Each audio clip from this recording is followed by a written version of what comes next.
Hey guys, welcome back to the United Star, and it's back to FPL. One of the last game weeks that's left.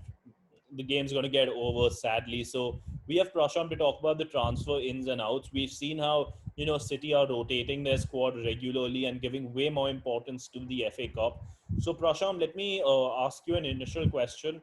With the FA Cup game still not played, do you see the two that reach the final resting players? Because if it turns out to be either Chelsea or United, they still need to fight for the top four, whereas City and Arsenal don't have much to go for. So Vishesh, to get to that, I think it's very simple. The way I look at it is, in terms of City assets, you own either one or two, out of which Phil Foden has to be one, because I don't see him starting the FA Cup game in all honesty. So he might potentially start all three of the Premier League games, which will be a great bonus for you. And in that price range, to find a player that is so involved in attack is not possible. The only other option there is someone like a Harvey Barnes, but even he nowadays starts from the bench since Albrighton is playing that left wing back position. So I think from City players, I'd say that keep Phil Foden and of course have De Bruyne. I feel because even if he doesn't play, he's that player that if he does start, you have a lot to lose because De Bruyne goes 13, 14 points and you will fall a lot in the rankings. So I think these two are the best City players to have. When you talk about United and Chelsea, it's a very interesting composition there because I feel from Chelsea, if you own Pulisic or Willian, they will have to start because Chelsea don't have the squad depth.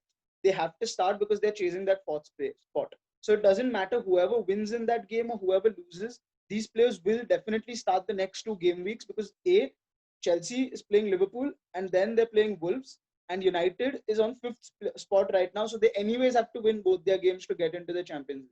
So that is why that segues me into United. If I have Bruno Fernandes, Marcus Rashford, Martial, these players have to start. United don't have options. So that is that. But Arsenal, we've already said, don't own Arsenal assets because they're very expensive, right? Aubameyang is very expensive for that odd goal he might get. And even though they beat Liverpool, they're a very inconsistent team even today. We don't know what's going to happen when an Arsenal team walks onto the pitch. More so, we don't know apart from Aubameyang who's going to do what. So if you want to take a sort of punt on someone like Saka, you can do that because he's more or less likely to start the coming games and he's always involved in the attacking play. But I wouldn't particularly be interested in owning Arsenal assets.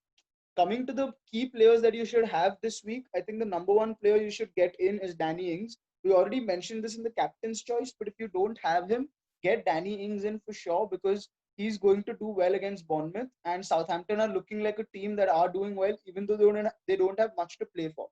The second thing is that we've been saying this for 3 game weeks now. Get rid of your Liverpool assets, especially the likes of Salah. I know Mane scored a goal, even then I say that get rid of him because I feel there are other assets in midfield who are much cheaper and who are doing the same job. If you look at Pulisic, for example, he's getting a goal almost every game, a goal or assist every game, and he has something to play for. Get a Pulisic in, get a maybe a Mikhail Antonio in. If you yet don't have Bruno, then I don't know what you're yet doing.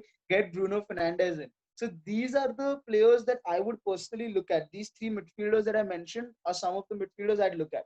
The other point you might consider this game week is a Sheffield player. I know they're playing Leicester City, but suddenly it seems like Sheffield have hit their strides. Maybe a Baldock or a Basham are again good options all of a sudden, and they can come in and do that sort of defensive role and give you the points in attack as well. And could be a good replacement for even someone like Alexander Arnold because the way Liverpool are defending right now, it's I don't see how they're going to keep many clean sheets. So I think these are some of the key transfers. Then if I'm to run, Just a small interruption. Sheffield are not playing Leicester; they're playing Everton. sorry, Sheffield. yeah, they're playing Everton. Yeah. Sorry, they're playing Everton. My bad. So since they're playing Everton, it's an easier game for them, I feel. And since they might actually end up in the European places, they have a lot to fight for. And I think the spark is back looking at Sheffield. Uh, the other transfer I was thinking that could be to double up on Burnley defenders because I think they have two easy fixtures to go in. Obviously, you can go with a Nick Pope in goal, so I count him as one Burnley defender, and then go for someone like Tarkowski in defense because they are playing Norwich and then Brighton. I think those two fixtures are relatively easy, and if you yet have your bench boost left, then these two might be very good people to get in because of the low price points. So once you get them in, you will have a solid bench as well. You may not have to start them for two fixtures, but you can use them as a good option against Norwich as a bench boost. So I think these are the changes I would make. The fixtures this week are quite hard. The big teams are playing other big teams, like we've already said in the captain's video. The smaller teams, I've already mentioned a few players, and the only other player I'd probably mention is maybe you can bring someone in the Newcastle Brighton game, an attacking player, because I see goals there. So maybe a Trossard or a Alan Saint Maximan from Newcastle. I think those two options might make some sense. I think you've hit the nail when it comes to transfers. Even I was considering the full Burnley situation. I'll just touch on a few other teams. What's your take on Wolves, especially?